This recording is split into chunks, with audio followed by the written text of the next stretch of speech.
আলাইকুম সুপ্রিয় দর্শক, চলে আসলাম এই মুহূর্তে পাওয়া সবচেয়ে গুরুত্বপূর্ণ আবহাওয়ার নতুন আপডেট নিয়ে। এবার মেঘ বৃষ্টি, নিম্নচাপ ও কালবৈশাখী ঝড় নিয়ে আবহাওয়া দপ্তর থেকে জারি করা হলো ভয়ঙ্কর সতর্ক বার্তা। আর কিছুক্ষণের মধ্যেই খুলনা, বরিশাল, ঢাকা, ভারতের পশ্চিমবঙ্গে বিভিন্ন জেলাতে মেঘলা আকাশ ও বৃষ্টিপাতের সম্ভাবনা রয়েছে। সেই সাথে কয়েকটি জেলার উপর দিয়ে ঘন্টায় 30 থেকে 40 কিলোমিটার বেগে দমকা ও ঝড়া হওয়ার সাথে কালবৈশাখী ঝড় হওয়ার সম্ভাবনা রয়েছে। তো আজ 25 ফেব্রুয়ারি বুধবার এবং আগামীকাল 26 ফেব্রুয়ারি বৃহস্পতিবার কেমন থাকতে চলেছে আগামী 24 থেকে 48 ঘন্টার আবহাওয়া বাংলাদেশ থেকে শুরু করে ভারতের পশ্চিমবঙ্গ, আসাম, মেঘালয়, মধ্য থেকে ত্রিপুরা রাজ্যে আগামী 24 থেকে 48 ঘন্টার মধ্যে কোন কোন জেলার আকাশ মেঘলা থেকে মেঘাচ্ছন্ন থাকতে পারে এবং কোন কোন জেলাগুলোতে হালকা থেকে মাঝারি ধরনের বৃষ্টিপাতের সম্ভাবনা রয়েছে এবং আগামী 10 দিনের মধ্যে দেশের কোথায় কোথায় কালবৈশাখী ঝড় ও শিলা বৃষ্টিপাতের সম্ভাবনা রয়েছে। তো এই বিষয়ে আরো বিস্তারিত জানতে হলে ভিডিওটি সম্পূর্ণ দেখতে থাকুন। আর আপনি কোন জেলা থেকে খবরটি দেখছেন অবশ্যই আপনার জেলার নামটি আমাদের কমেন্ট বক্সে জানিয়ে দিবেন। আর সবার আগে সর্বপ্রথম সঠিক আবহাওয়ার খবর জানতে আমাদের চ্যানেলটিকে সাবস্ক্রাইব করে রাখুন। এবার জেনে নেওয়া যাক এক নজরে। বন্ধুরে পর্যায়ে আমরা সরাসরি উপকৃতিতে চলে আসলাম। তো এখান থেকে আপনারা দেখতে পাচ্ছেন যে এই মুহূর্তে দেশের আকাশ অধিকাংশ জেলাতে মেঘলা থেকে মেঘাচ্ছন্ন রয়েছে। বিশেষ করে ঢাকা, খুলনা, বরিশাল, ময়মনসিংহ, সিলেট বিভাগের অধিকাংশ জেলার আকাশ অনেকটা মেঘলা থেকে মেঘাচ্ছন্ন রয়েছে এবং মেঘের ঘনত্ব বেশি দেখা যাচ্ছে যে ফরিদপুর, মাদারীপুর, মুন্সিগঞ্জ, নারায়ণগঞ্জ, কাপাসিয়া, এখানে হচ্ছে বরিশাল, পিরোজপুর, খুলনা, সাতক্ষীরা, শ্যামনগর, যশোর, লোহাগাড়া, শালকুপা, মেহেরপুর, চুয়াডাঙ্গা এই অঞ্চলগুলোতে মেঘের ঘনত্ব বেশি রয়েছে। একই সঙ্গে হালকা মাঝারি ধরনের বৃষ্টিপাত চলছে এই মুহূর্তে খুলনা, সাতক্ষীরা, মংলা, বাগেরহাট, টঙ্গিপাড়া, গোপীনাথপুর, মুকসাদপুর, শিবচর, মাদারীপুর, দোহার, তারপর রয়েছে ফরিদপুর, বালিয়াকান্দি, পাংশা, নাগারপুর, ধামরাই, মানিকগঞ্জ এই অঞ্চলে দুই একটি স্থানে হালকা থেকে মাঝারি ধরনের বৃষ্টি এবং বজ্র বৃষ্টিপাত চলছে। এছাড়া চট্টগ্রাম বিভাগের কক্সবাজার, কুতুবদিয়া, মহেশখালী, টেকনাফ, রাঙ্গামাটি, বান্দরবন, খাগড়াছড়ি এই অঞ্চলের আকাশ অনেকটা পরিষ্কার রয়েছে, সেরকম বৃষ্টিপাতের সম্ভাবনা তেমন দেখা যাচ্ছে না।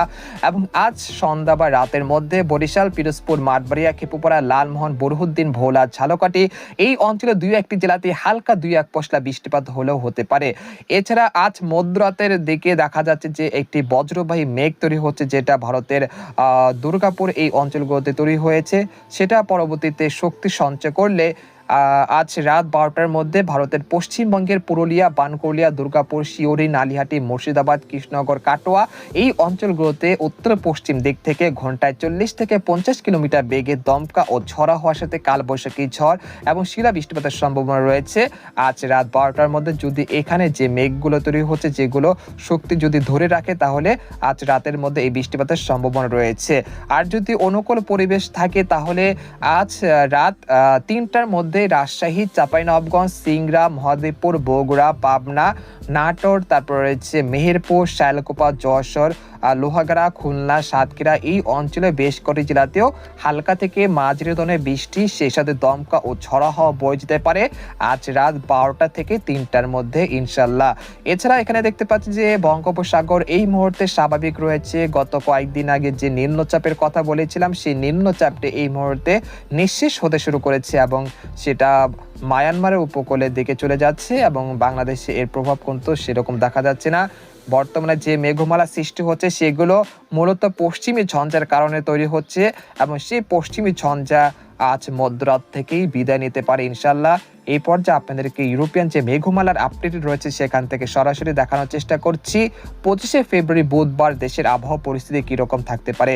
সকালের দিকে নিয়ে আসলাম, আসার পর দেখতে পাচ্ছি যে রাজশাহী, রংপুর, ময়মনসিংহ, সিলেট বিভাগের অধিকাংশ জেলাতে সকালের দিকে আকাশ অনেকটা পরিষ্কার থাকতে পারে। তবে ঢাকা, খুলনা, বরিশাল, চট্টগ্রাম বিভাগের আকাশ কিছুটা মেঘলা থেকে মেঘাচ্ছন্ন থাকার সম্ভাবনা রয়েছে এবং বিশেষ করে সাতক্ষীরা, শ্যামনগর, বাগেরহাট এই অঞ্চলে মেঘের আনাগোনা সবচেয়ে বেশি থাকার সম্ভাবনা রয়েছে। তারপর সকাল 9টার দিকে চলে আসলাম, আসার পর দেখা যাচ্ছে যে দেশের বিভিন্ন অঞ্চলের আকাশ অনেকটা পরিষ্কার রয়েছে। একই সঙ্গে গোটা পশ্চিমবঙ্গের আকাশও অনেকটা পরিষ্কার থাকার সম্ভাবনা রয়েছে। তারপর বেলা 11টার দিকে চলে আসলাম, আসার পর দেখা যাচ্ছে যে দেশের বিভিন্ন অঞ্চলে রোদের উপস্থিতি রয়েছে। এরপর দুপুর 1টার দিকে চলে আসলাম, আসার পর দেখতে পাচ্ছি যে দেশের বিভিন্ন অঞ্চলের আকাশ রোদ ঝলমলে রয়েছে। তবে খুলনা, বরিশাল বিভাগের দুই একটি জেলাতে কিছুটা বিক্ষিপ্ত মেঘমালার সৃষ্টি হওয়ার আশঙ্কা রয়েছে বিকেল 3টা থেকে বিকেল 5টার মধ্যে। তবে বৃষ্টিপাতের সম্ভাবনা খুবই কম। এরপর রাত ৯টা থেকে ভোর রাত ৪টার মধ্যে দেখা যাচ্ছে দেশের বিভিন্ন অঞ্চলের আকাশ অনেকটা পরিষ্কার থাকার সম্ভাবনা রয়েছে। তারপর ২৬ তারিখ সকাল থেকে সন্ধ্যা পর্যন্ত দেশের ৮ বিভাগের ৬৪ জেলার আকাশ অনেকটা পরিষ্কার থাকতে পারে। দেশের কোথাও বৃষ্টিপাত এবং বজ্র বৃষ্টিপাতের সম্ভাবনা নেই ইনশাআল্লাহ। তারপর ২৭শে ফেব্রুয়ারি শুক্রবার সকাল থেকে সন্ধ্যা পর্যন্ত দেশের ৮ বিভাগের ৬৪ জেলার আকাশ অনেকটা পরিষ্কার থাকার সম্ভাবনা রয়েছে। তারপর ২৮শে ফেব্রুয়ারি থেকে কিছুটা আবহাওয়ার পরিবর্তন আসতে পারে।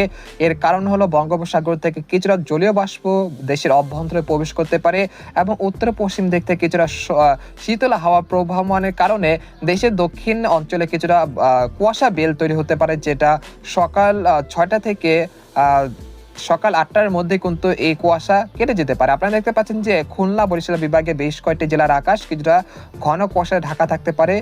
মাঠবাড়িয়া, লালমোহন, তারপর হচ্ছে খেপুপাড়া, মতিরহাট, বরিশাল, এরপর হচ্ছে খুলনা, তারপর ভারতের পশ্চিমবঙ্গের কলকাতা, হলদিবাড়ি, খড়গপুর এই অঞ্চলের আকাশ কিছুটা আংশিক কুয়াশা বেল দ্বারা ঢাকা থাকতে পারে, তবে তা বেলা বাড়ার সাথে সাথে কেটে যেতে পারে ইনশাল্লাহ। তারপর সকাল 10টা থেকে বিকেল বা সন্ধ্যা পর্যন্ত দেশের বিভিন্ন অঞ্চলের আকাশ অনেকটা পরিষ্কার থাকতে পারে।